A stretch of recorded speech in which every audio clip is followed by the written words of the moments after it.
We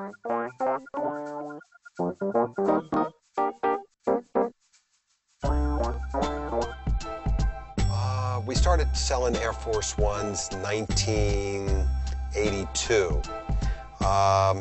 Sold pretty good. The guys liked the soles. They liked just the look of it. I think what really made it was the thickness of the sole, the strap.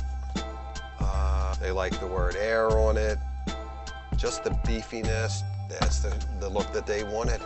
It was a nice, basic looking shoe. Not too many colors.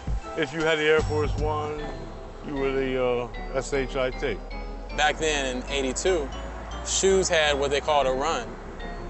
Shoes would come out, be out for a certain amount of time, and they'd go away.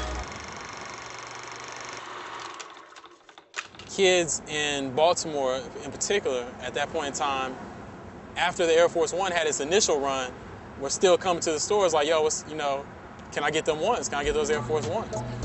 3 retailers known as the Three Amigos picked up on that, had meetings with Nike and was like, look, why don't you bring back this shoe? You had Charlie Rudo's Sports, Downtown Locker Room, and Cinderella Shoes.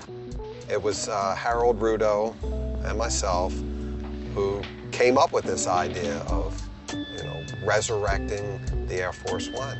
We had a meeting and I told him I wanted to bring in some Air Force Ones, what would it take to do it?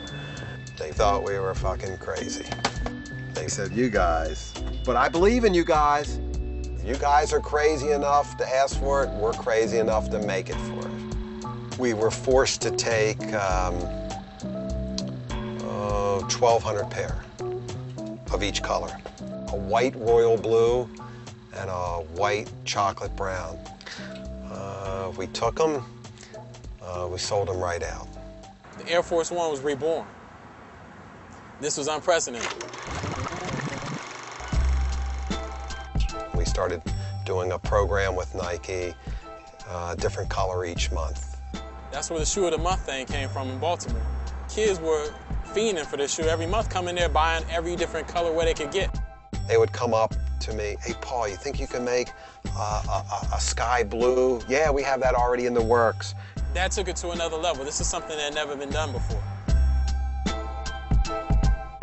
Back then, you had almost an internet between New York, Philadelphia, Baltimore. You had the I-95 corridor, the I-95 freeway expressway linked these 3 cities.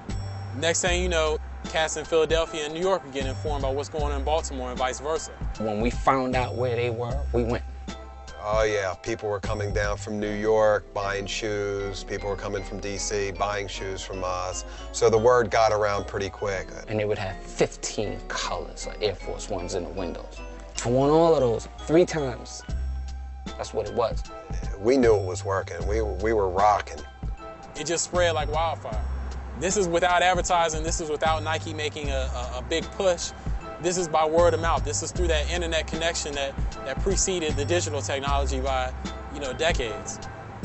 That's where the genesis of this whole rebirth of the Air Force One came from. You never know.